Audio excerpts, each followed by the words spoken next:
So it's my pleasure, and you're in a treat, for me to introduce Andy Brennan. He is a proud graduate of Moritz College of Law at The Ohio State University. He's an attorney at Disability Rights Ohio, where he provides legal advice and advocacy to people with disabilities for the past 9 years. His expertise is in guardianship and supplemental supported decision-making, In the past, he has advocated for people with disabilities in jail and in prison. I'd like to recommend that if any of you have any questions, put them in the Q&A or the chat box, and we'll entertain them at the end of the presentation. In addition, this presentation is recorded along with his PowerPoint, and in about a week to a week and a half, if you get on our website, again, autismakron.org, it'll be there for you to share or to sit at your leisure to look at. So now I would like to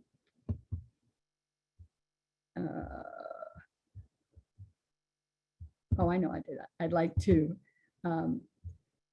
introduce Andy. Go right ahead. Okay. Thank you, Wendy. Give me just a moment to pull up my presentation.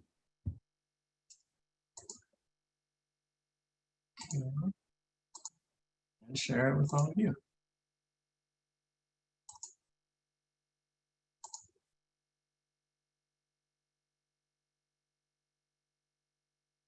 Okay. So yes, my name is Andy Brennan. I work at Disability Rights Ohio. We're located in Columbus, but we serve the whole state of Ohio for a variety of topics that people with disabilities run into and have questions about. Here's a bit of what we do. We give out a lot of information, resources. We make some resources. Legal advocacy, we do investigations of abuse and neglect. We monitor facilities to make sure they're taking care of people with disabilities there. And we try to influence policy to make the state better for people with disabilities.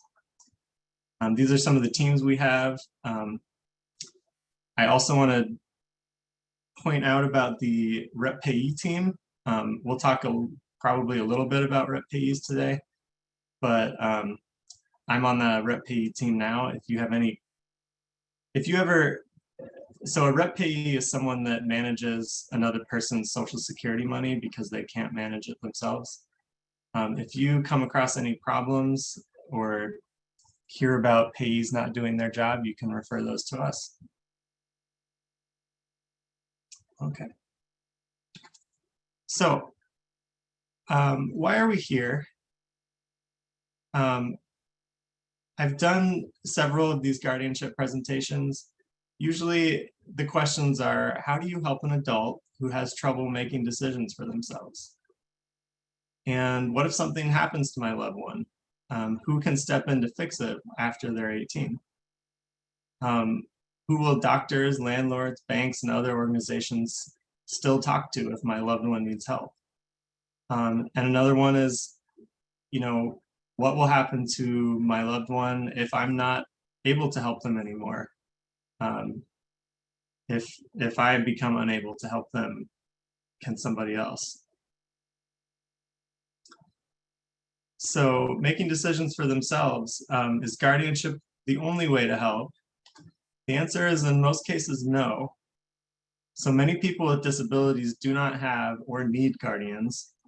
And there are other alternatives to guardianship that are less restrictive and may even be easier.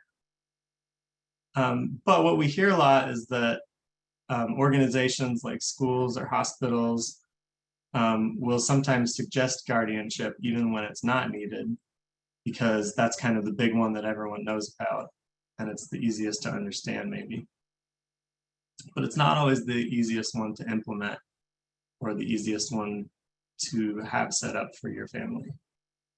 And we'll talk a bit about what the different options are.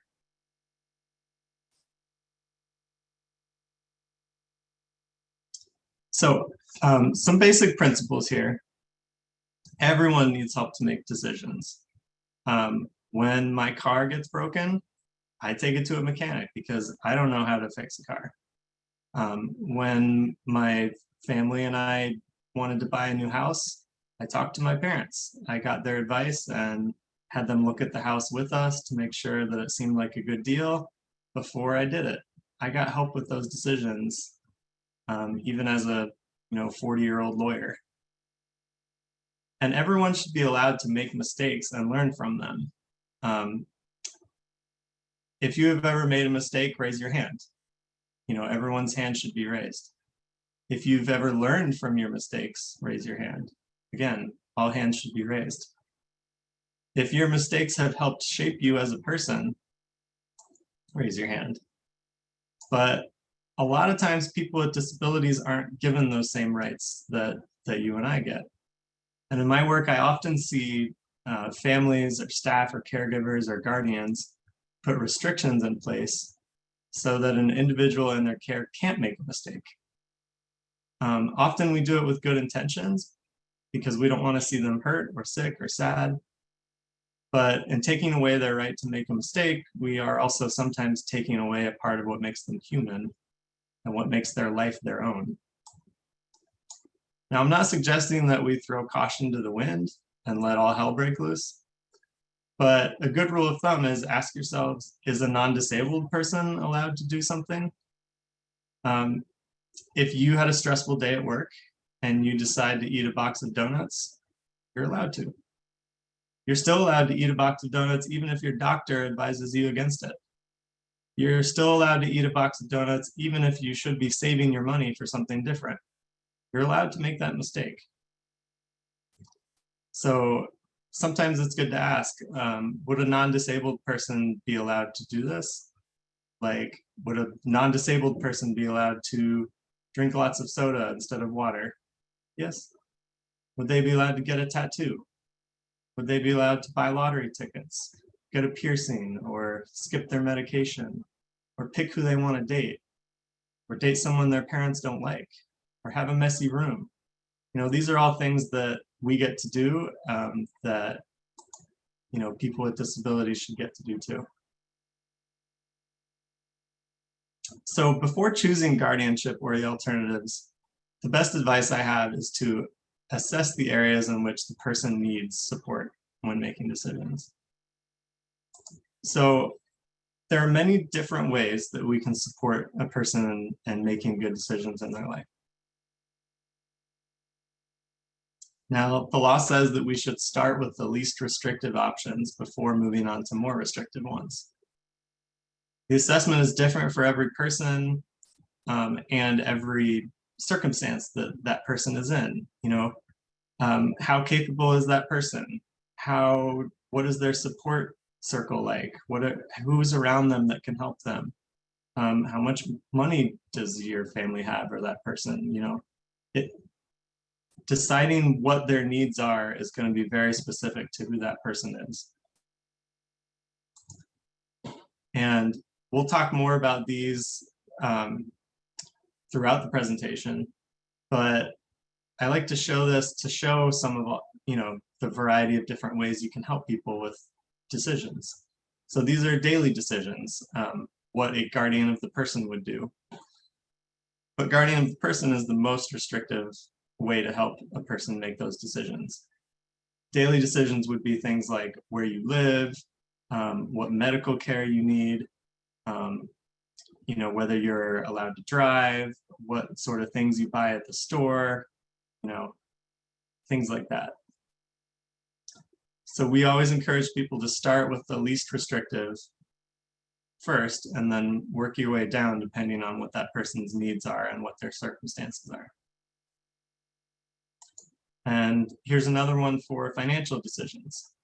Some people just need informal support and assistance. They just need someone that they can ask questions to, and then they can handle the money themselves. Other people need more help than that. A guardianship of the estate should be the last resort. It should be the last thing you try before looking at all the other options. Now, why do we consider some of these alternatives to guardianship? guardianship can be difficult to terminate. It gets the court involved in your life. You have to submit things to the court on an annual basis. It doesn't happen that often, but sometimes the court orders a guardian to do something that the guardian wouldn't have wanted to do themselves. I had a client in the past where the person with the disability had two parents that were divorced and didn't get along. And the court said, you know, you two can't work together, so I'm going to make this random attorney the guardian instead. I don't think you guys can be the guardian. And then they kind of lost control of their kid's life. And the court kind of ordered them to do some things that they wouldn't have wanted to do themselves. But most importantly, research shows better health, better safety, independence, integration, employment, wages, and even longevity for people with greater self-determination. People want to have control over their own lives. They want to feel like they're the ones making their own decisions. I think that, you know, any one of us in this room, if, you know, suddenly someone else came into our lives and said, you might like where you're living, but I've decided you're going to move somewhere else and you don't really have a choice anymore. Or you might want to get this medical procedure, but I think that we're going to do it differently, and I think that it's not your decision anymore. That kind of takes away our personhood, and as humans, we don't like that. So there's better outcomes when people get to make their own decisions as much as they can. So, like I said, the first step I recommend is assessing a person's capacity. So I provided to Wendy a handout. Sometimes we call it the stoplight decision-making tool. But what it does is, you know, guardianship often is this all or nothing thing where we think, oh, can the person make decisions themselves? Yes or no. But that's not really nuanced enough, because there's lots of different decisions in a person's life, and most people can make some decisions, but not others. So this chart breaks down all the different decisions and asks whether this person can make that decision themselves, whether they could make it with a little bit of help, or whether they can't make it at all and need a guardian for that decision. So there's different types of decisions that it talks about, like health and nutrition, relationships, personal safety, employment, finances, housing, and living situation. So it kind of breaks all those down into a number of different decisions so that you can think about them as they apply to your particular loved one's situation.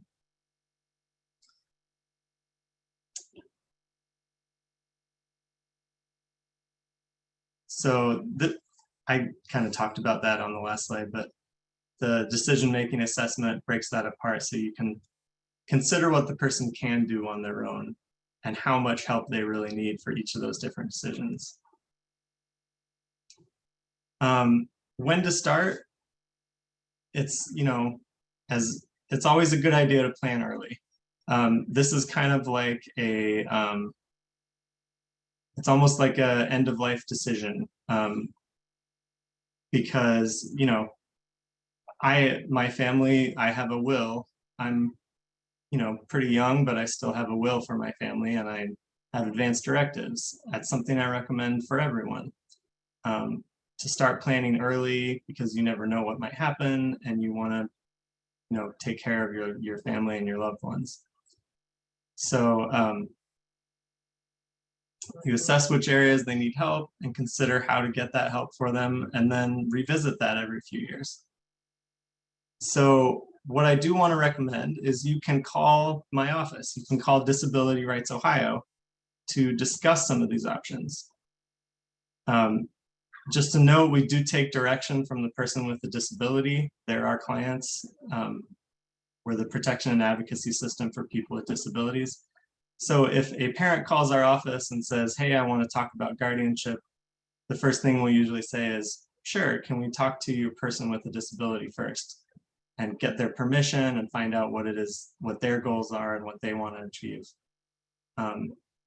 But if they say, yeah, I want you to talk to my mom or my dad, and maybe they want to be on the call too, but we can talk about the different options and we can kind of assess it based on your situation. We can help you go through the decision-making tool and how that works. We can,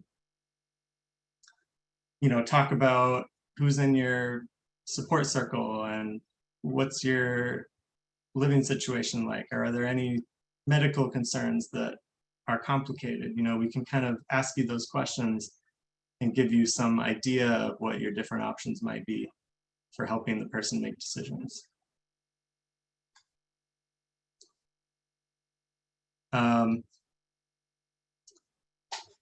This is kind of a flow chart that I made. I don't know if I'll go through the whole thing, but it's in the slides, and I encourage you to look at it. But what it does is talk about looking at what the person needs help with and whether less restrictive alternatives can help them. And if none of those other options work, then guardianship might be the best choice for that situation.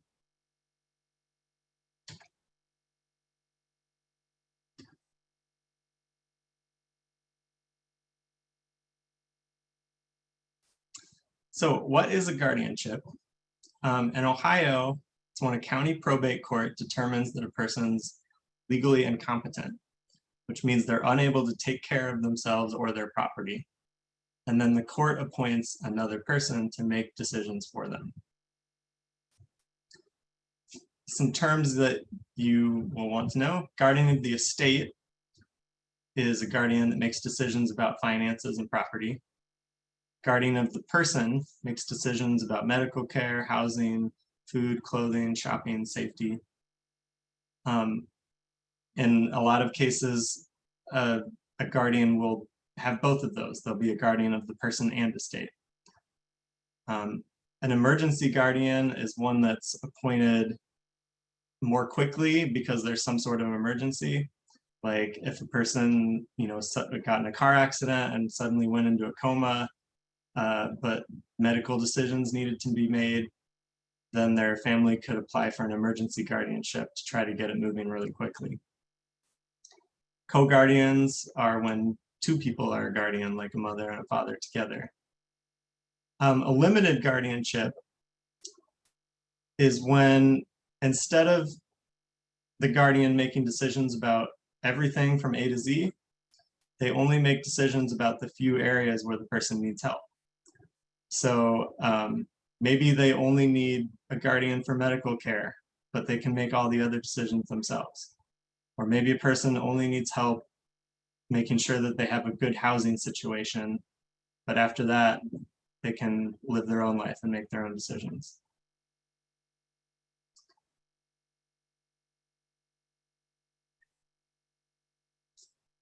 So the general duty of a guardian is to make decisions in the ward's best interest.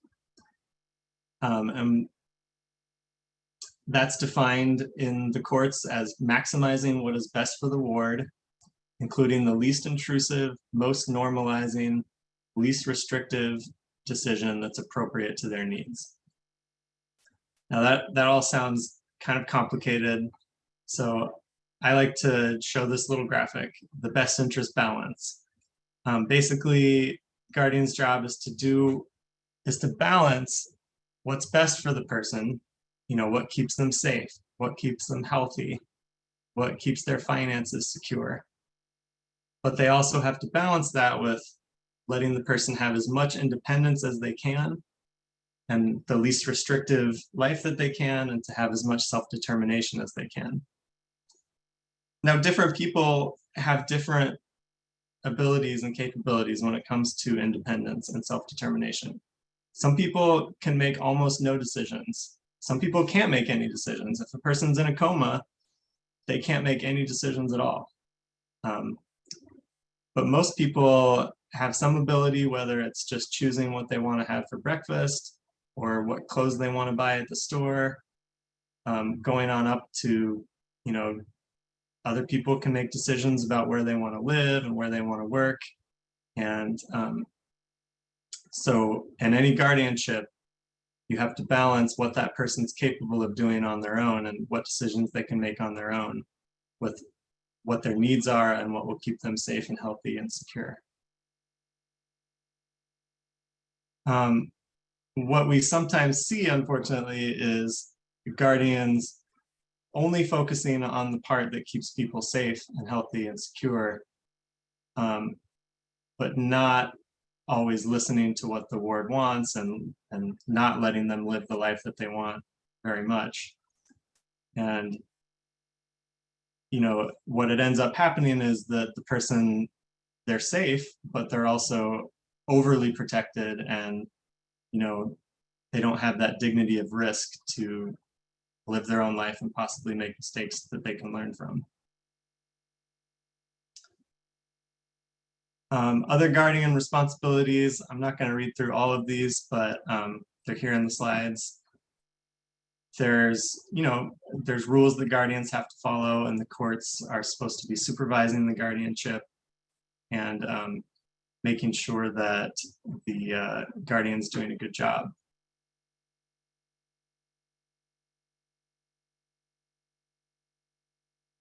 A question that I get a lot at these presentations is, can the guardian be liable if something bad happens to the ward, or if the ward causes something bad to happen? Can the guardian be held responsible? And my best interpretation or understanding of the law is that if the guardian acts in good faith and with ordinary prudence and care and diligence, then they should not be held accountable for losses happening to or from their ward. So you have to do a good job and be diligent and do things in good faith. And bad things can still happen to people, and as long as you're doing a good job and doing your best and acting with ordinary prudence and diligence, the guardian shouldn't be held responsible for that.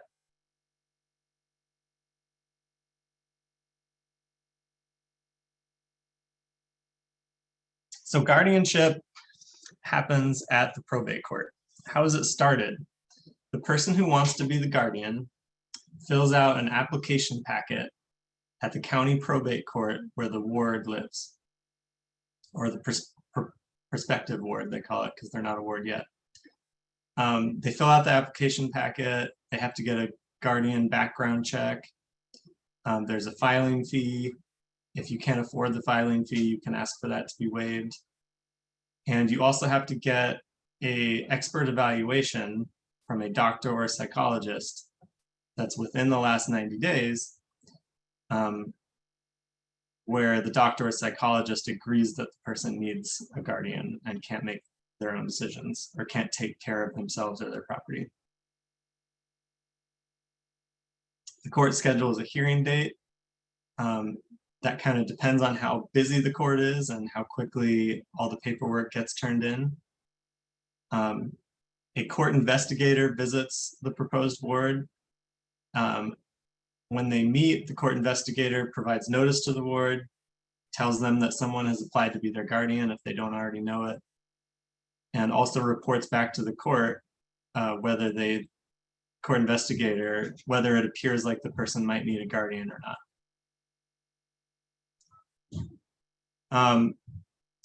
A lot of guardianships are not contested, meaning everyone's on board with it.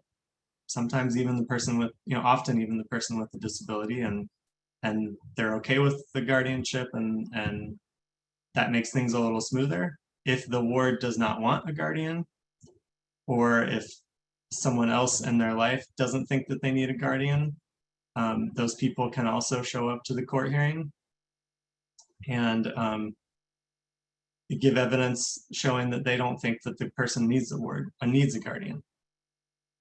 At the hearing, the court's main questions are, does the individual meet the legal standard of incompetence? Meaning, are they unable to take care of themselves or their property? Is the person who applied to be a guardian a good choice?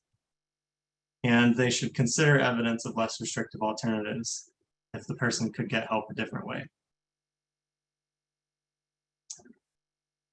If the court agrees and appoints the guardian, they will issue what are called letters of guardianship. And the letters of guardianship, the guardian will want to keep, make a bunch of copies of those. And that's what you show to people to say, yes, I am officially this person's guardian. You can talk to me. I can make their decisions for them. I have the letters of guardianship here. Guardians might have education requirements. It depends on your county. I know in Cincinnati, they waive it for family members, so they don't have to do the education, but I think most places you still do have to, it's usually just watching a video online, it's maybe 1 or 2 hours long, that goes over what the guardian's responsibilities are and what the ward's rights are. After that, you have to submit annual reports and information to the court about the ward and their property and things like that. And the ward also has a right 1 time per year to try to end the guardianship if they don't want it. And if they want to end the guardianship, the court, they also have a right to a lawyer and a independent expert evaluation if the person requests it.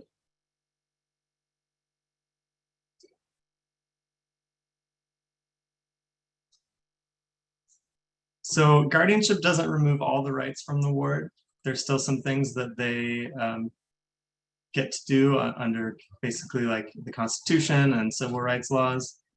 I'm not going to read through all these, but here's a list in our slides.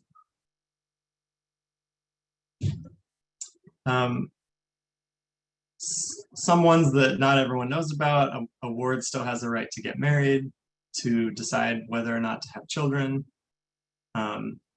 They have a right to drive. They definitely have a right to vote, to have access to their information. They have a right to ask questions to their guardian and have the guardian answer them, and look over their medical records themselves and other information like that.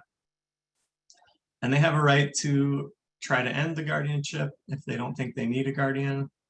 And they have a right to file complaints to the probate court against their guardian if they think the guardian's not making the right decisions for them. I mentioned people with guardians still have the right to vote. Guardians cannot vote on behalf of wards, and the guardians cannot tell the wards how to vote. It's the ward's own choice. And anyone with a disability can receive assistance with voting, and assisted technology should be available at all the voting sites.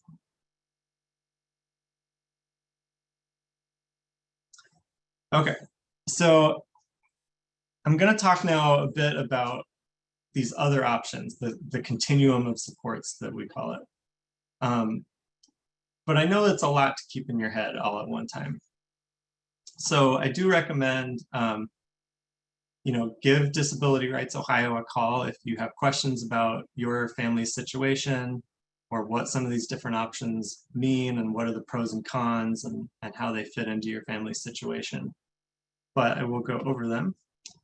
There's many different options to support a person making decisions.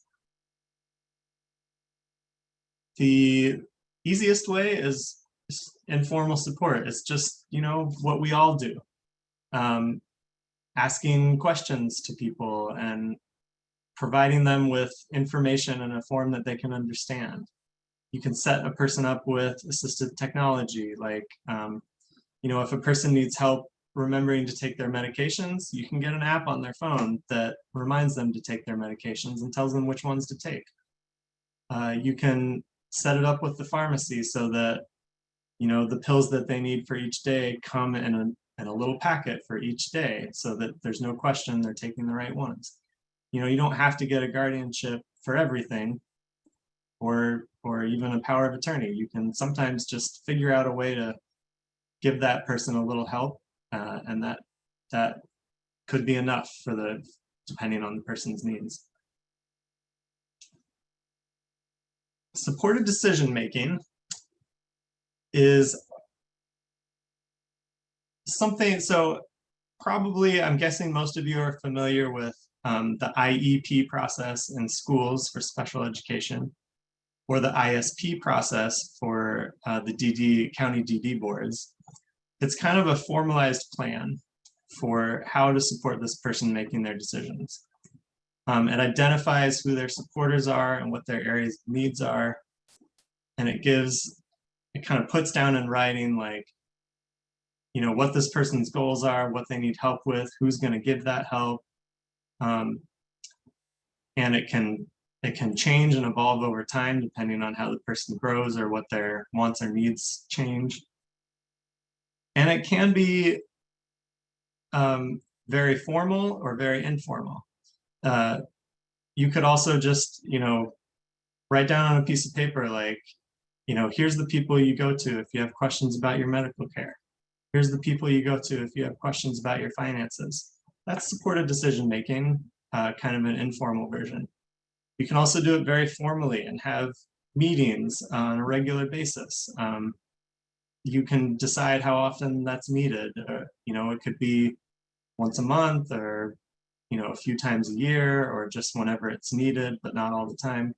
You know, it can be a real formal process where you have certain people show up to the meetings and everyone has a job and they check in with the person. You know, it kind of depends on the person's situation. There are some sample supported decision-making plans available. So like this one that I have on the slide, it says, my supporter does not make decisions for me, but to help me make decisions, my supporter may help me get the information I need, help me understand my choices, and help me communicate my decision to the right people.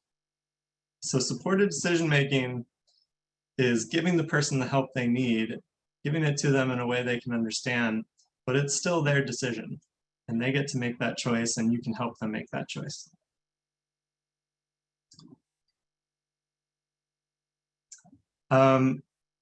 Sometimes we hear that people are, you know, they say, oh, I went to the doctor and they wouldn't give me the medical records because, you know, my son or daughter is over 18, so they wouldn't let me see the medical records. Well, you don't need a guardianship to see medical records. You just need a release form.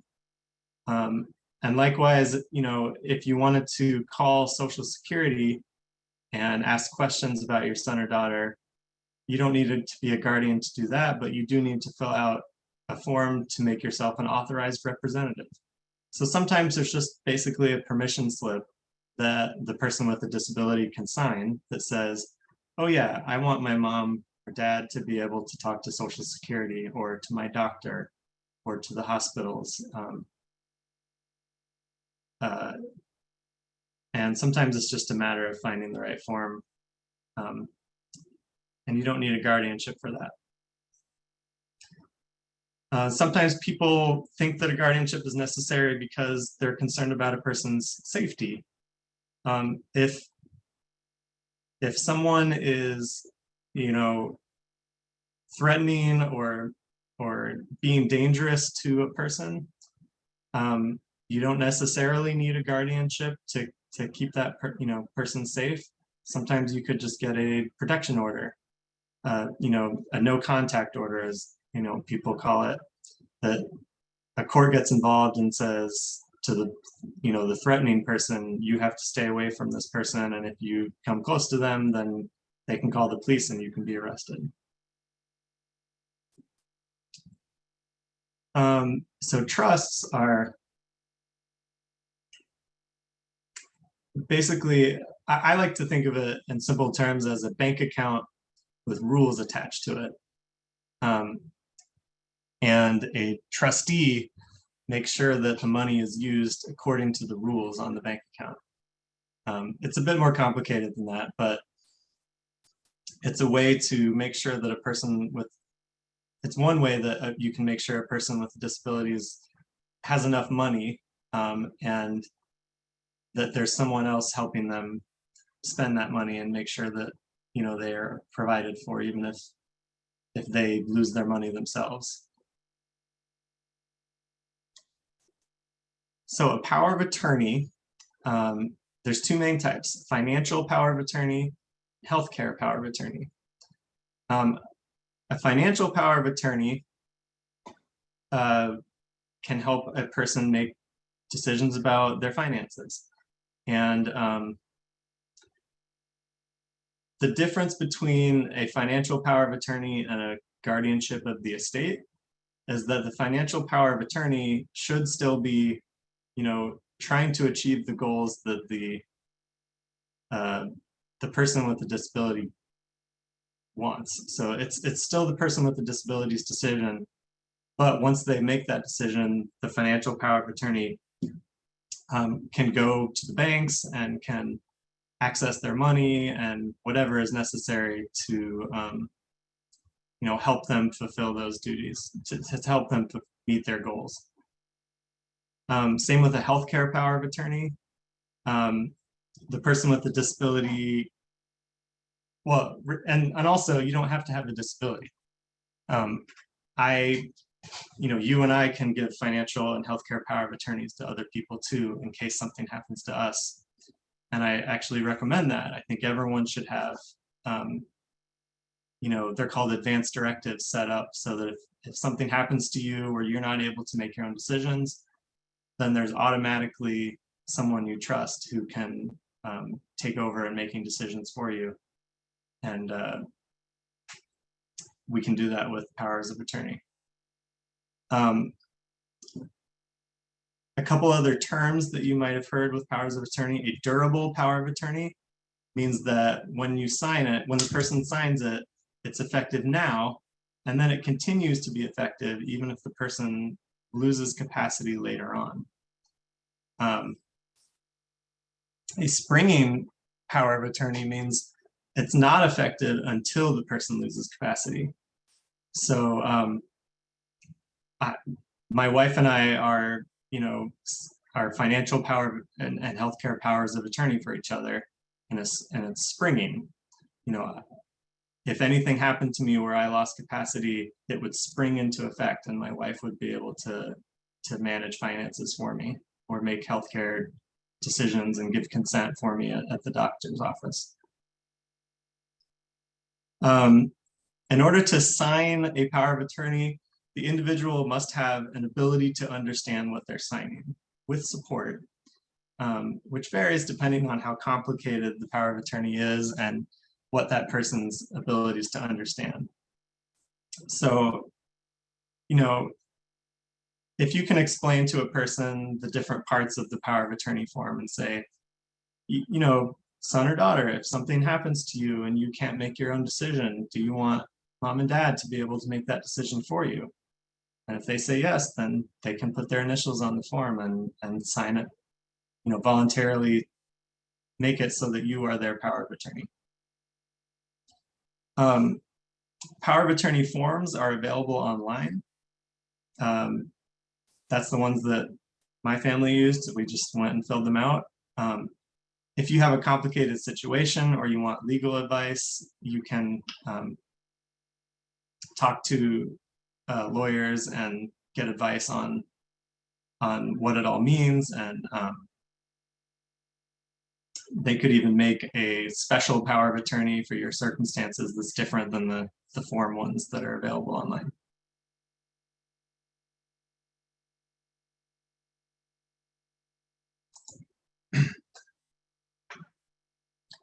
So a representative payee, this is an alternative to a guardianship of the estate.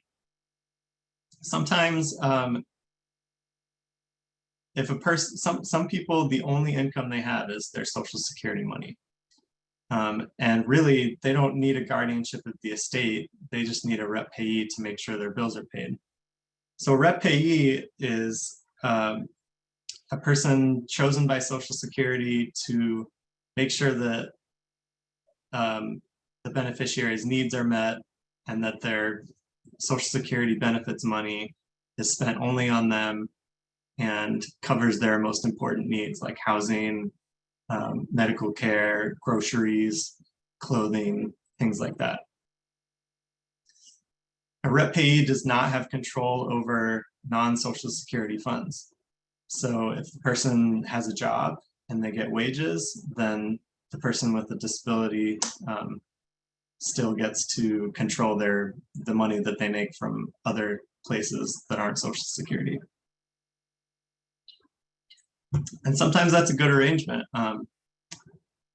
You know, the rep payee makes sure that their most important needs are met, that their rent is paid, their groceries, and then the person can make their own money from other places like a job and spend that however they want, knowing that they have that safety net of the Social Security money to hopefully cover their most basic needs. Again, Disability Rights has a rep payee review program. So if you hear about rep payee that might not be doing their job or may even be stealing the money for themselves, give us a call. Disability Rights Ohio might be able to help.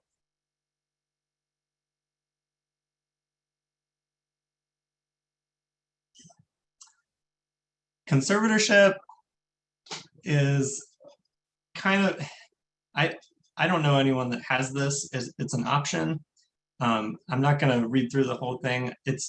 I kind of like to think of it like a power of attorney that you file at the probate court, and then the probate court supervises it, kind of like a guardianship, but it's still technically voluntary like a power of attorney is. And if the person wanted to end the person with a disability wanted to end the conservatorship, they could just write into the court and say, I don't want this anymore, and it should go away. That's not quite how you end a guardianship. So it's kind of like a power of attorney that's supervised by the court. Another way to help with the person's finances, this isn't exactly an alternative to guardianship, but we just want to make sure everyone knows about able and stable accounts. This is a special kind of savings account that if a person had their disability before the age of 26, like developmental disabilities or intellectual disabilities, then you can save money up to $14,000 a year without impacting their Social Security or Medicaid or other public benefits eligibility. And it even has some tax benefits. So you just have to, that money can only be used on qualified disability expenses, but that's pretty broad. And it covers things like housing, transportation, assistive technology, education, you know, a lot of things that, you know, everyone needs. So it's a really useful program and a way to save some extra money that doesn't impact public benefits.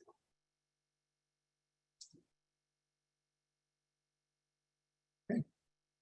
So these are some questions that were submitted before the presentation. So I'll try to address those first, and then I'll open it up for any other questions that you might have in the audience. The first question, what if there are no family or living relatives to be a guardian or power of attorney?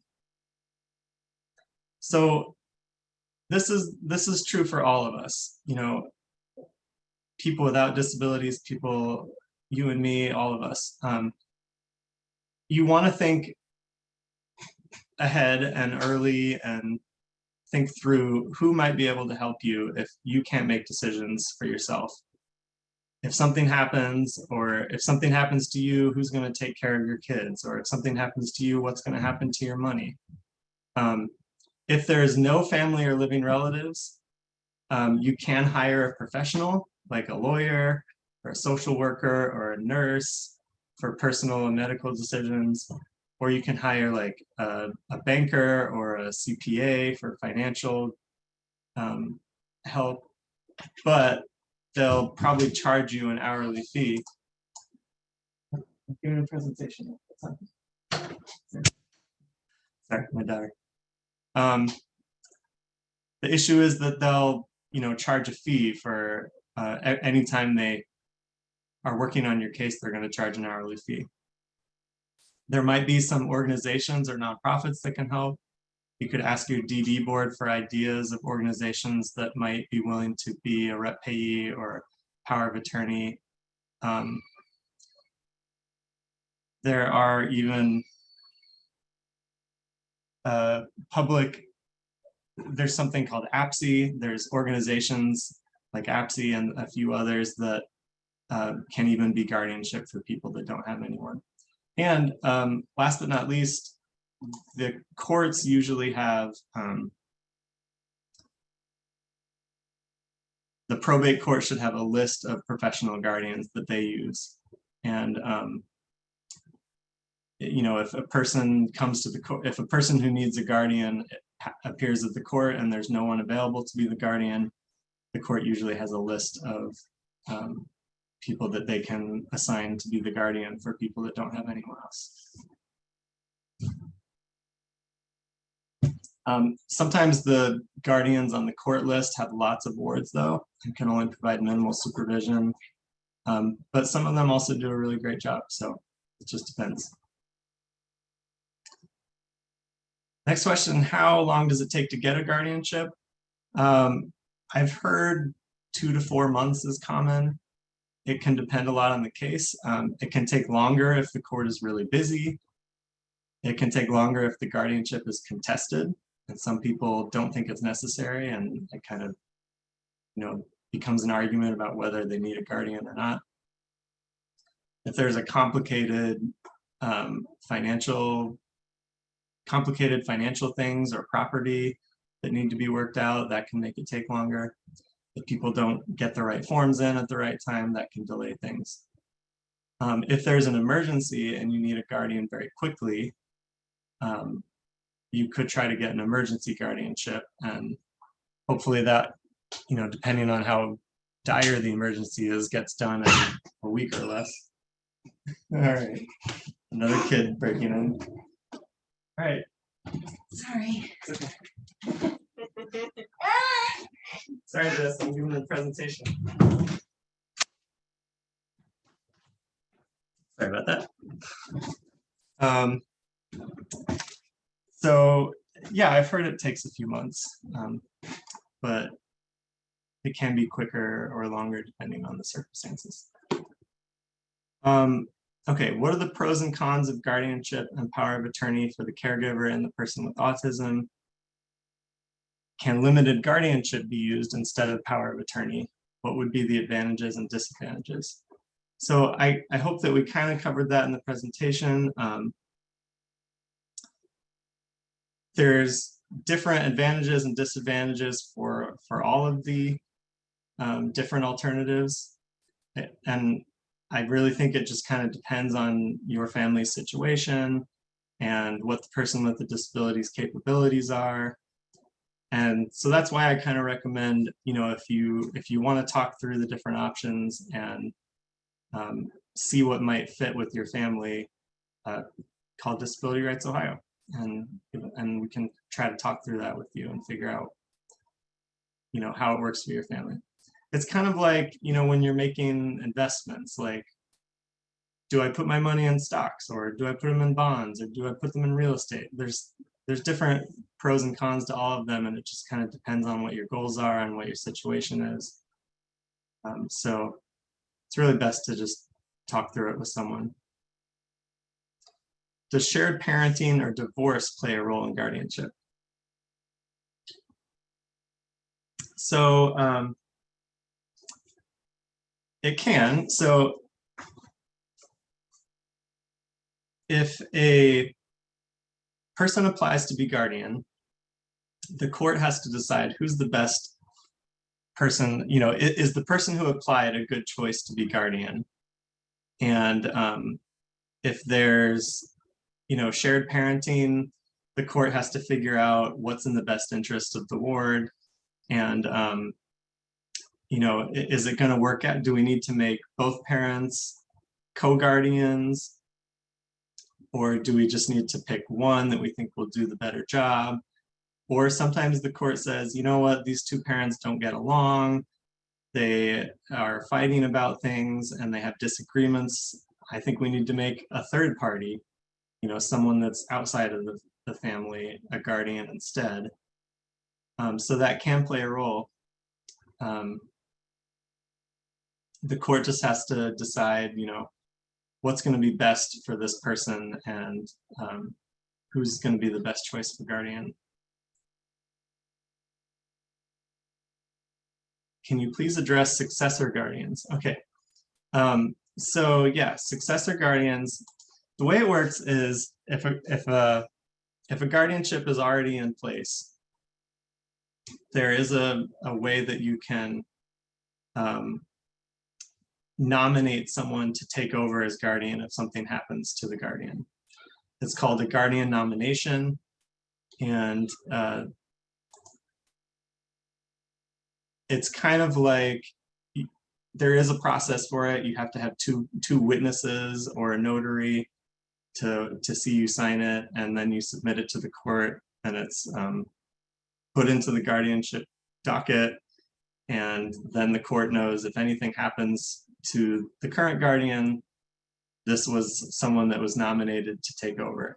Now it's still going to be the court's decision, and they're going to look at that person that was nominated, and they're probably going to say, okay, yeah, that looks fine, let's appoint them as the successor guardian. But they don't have to. If the court thinks that the person that's nominated to take over as successor isn't a good choice, they don't have to follow that, and they could make some other person the guardian instead. Okay. So those are all the questions you had submitted before. Just a few links. We have some guardianship resources on our website. So things like, you know, a person's rights and guardianship and a few things there. So feel free to check out our website. And you can also give me a call or email if you have questions about the presentation. And of course, you can call Disability Rights Ohio, just our normal intake line if you want to open a case to get more direct help. So. Thank you, Andy. Or don't you love Zoom, huh? I wanted to share something. As a parent of 4 daughters, my husband and I were working on our will, and we were trying to name guardians for our 4 minor daughters. So something happened to us. And I remember telling a friend of mine, and I hear a lot from callers who tell me, this is just such an emotional decision. To name somebody to be my successor, it's just too emotional. I don't know how to make this decision. And a good friend of mine said, well, it might be a hard decision for you, but it'll be an easy decision for a judge. So I would recommend when the families here are doing their future planning, first of all, this is the end of a series that we just completed. We tackled SSI and SSDI, how to help someone with a disability grieve when their caregiver or a parent passes away, the guardianship. And there's also a presentation on My Care, combined Medicare and Medicaid program for people who are over the age of 65, but are also disabled and drawing Medicaid. So I'd recommend, especially with all of this series now done, that you sit down as a family and make some of these decisions now when the information's in front of you. Okay, we have a few questions. Andy, my son is low functioning autism, fully nonverbal. I'll have to take the guardianship over for him. He's turning 17 this fall. When is a good time to start the process? So as far as like, you know, thinking ahead and planning, you can definitely start now. As far as like turning in the court forms, so you won't be able to start a guardianship until a person's 18th birthday. And you have to get the doctor's evaluation within 90 days of the application. So you can, you know, look at the forms and start filling them out and think ahead and talk to other, you know, professionals to get help. But as far as turning in the forms, like, you know, 90 days before his birthday, go see a doctor, get that evaluation filled out, and then you can turn in the forms within 90 days of their birthday, I guess. Okay. They won't start the guardianship until after the 18th birthday, but I think you can call your court and ask how they handle it. I've heard some courts will say, if you turn in all the forms before their birthday, then we can have the hearing like very soon after their birthday to make sure that it happens quickly. Tiffany asks, I have twin sons with disabilities. How would I best deal with both needs at age 18? And when should I apply? I think you answered that one with the last question, but how would she deal with both needs of both children? Well,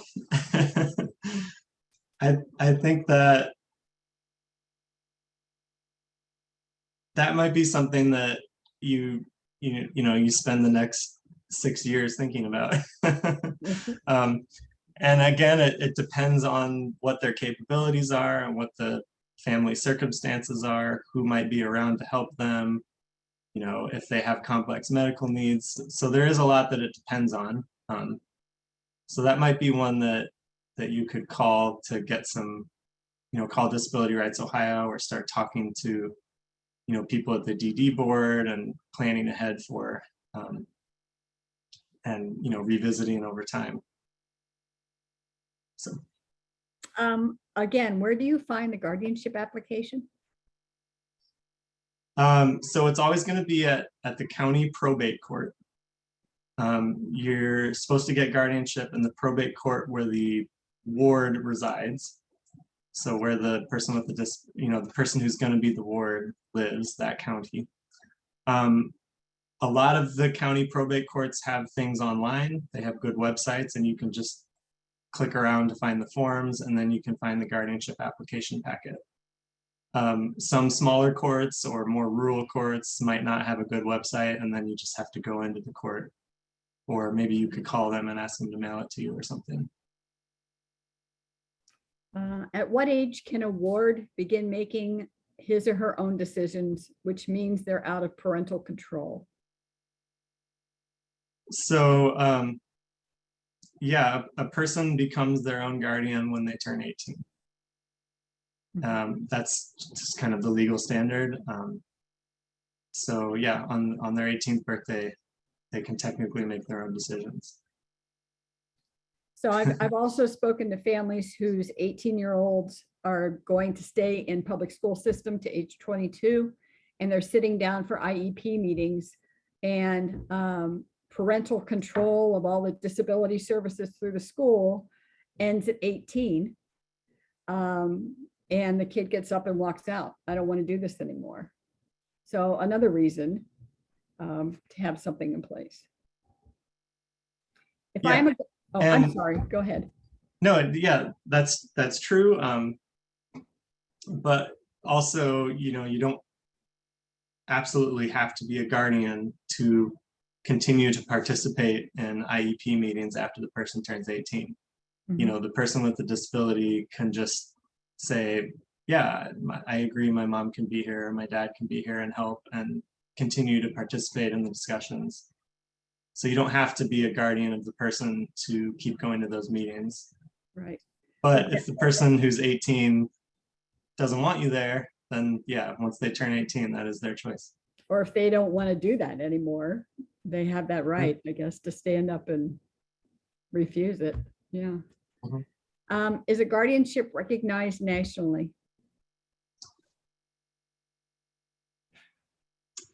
Yeah, yeah, so I mean, it's an interesting question.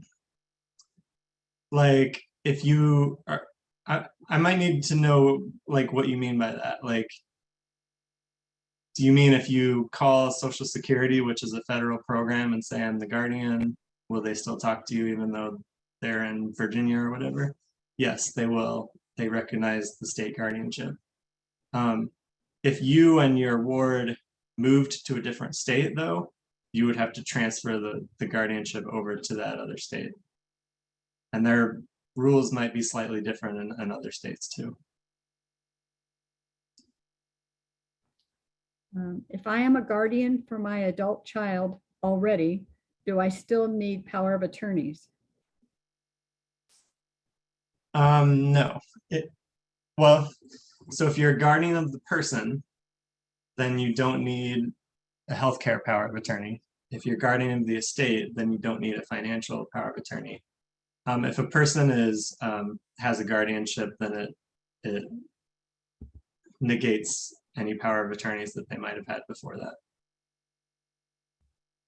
that. Does the guardian need to show proof every year of the money spent throughout the year for the ward?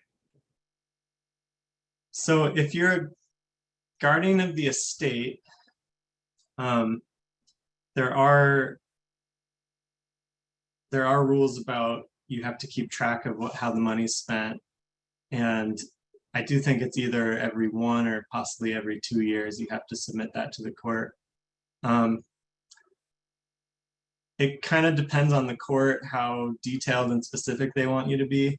Like, I think a court could say, like, enter the amount of money you've spent on their housing, and you can just kind of put, oh, their rent was about $500 a month, so I can put, whatever 12 times $500 is, but other ones will want you to turn in all your bank statements and keep receipts, and they probably want you to keep all that in case any problems arise. They want you to be keeping those records and details and receipts and copies of bills, just in case something goes wrong.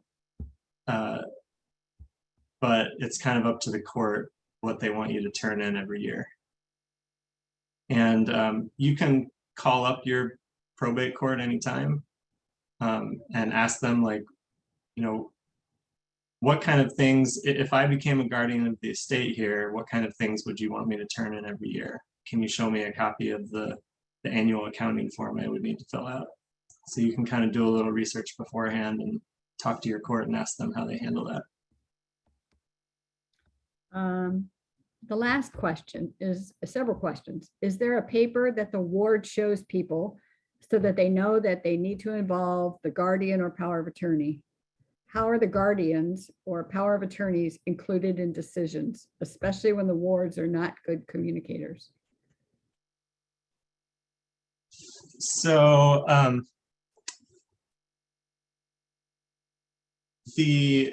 when the guardianship is established, the court will give letters of guardianship to the guardians. And those are the papers that the guardian or the ward could show to someone else to say, this person has a guardian and it's me. If someone just went up to your ward on the street and started asking them to, make decisions or sign a contract for a lease on an apartment that they can't afford or something, and the ward never told them that they had a guardian, then the guardian could cancel that decision and cancel the contract and say, look, I'm sorry, you didn't know that this person had a guardian, but they're not actually able to make that decision themselves. You had to talk to me. So does that make sense? Yes. Yes. But I guess the letters of guardianship would be the papers that you show to people. Okay, the last question then will be, what kind of accounting do you need to show for powers of attorney?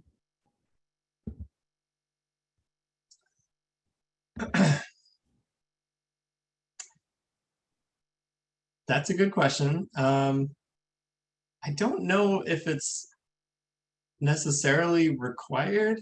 A power of attorney, well, I don't want to give the wrong answer. It's definitely less formal than a guardianship of the estate. I think that it's a good idea. Anytime you're managing money for another person, I think it's a good idea to keep records and bank statements and to have it in its own separate account. This is true for rep payees too. If you're a rep payee, a power of attorney, guardianship of the estate, literally anytime you're taking care of someone else's money, you really want to keep pretty good records. You want to have all the bank statements, keep copies of receipts, especially for big purchases, to keep copies of the bills you're paying, the checks that you write, so if anything goes wrong and anyone, points the finger of blame at you, you have the documentation to show that you did a good job and you were doing it right. I don't know if it's required for a power of attorney, but I think it's certainly a best practice, and you could get into trouble potentially if you didn't have it and someone accused you of doing something wrong. Mhm. Okay, Andy, thank you so much for your expertise on this topic. All of the PowerPoint and presentation will be ready and on our website within a week and a half to 2 weeks. So look for it there. Tomorrow, I will email out the that handout that you gave us, Andy. What was it? The one where your the assessment? Yeah, the decision-making checklist. Yeah. I'll email everybody that assessment sheet tomorrow. And if you have any more questions for Andy, there's the slide up right now. You can contact him at Disability Rights Ohio. Thank you. You have a good evening, Andy, and everybody out there. Thank you so much. Thank you. Thanks, everyone. Bye-bye.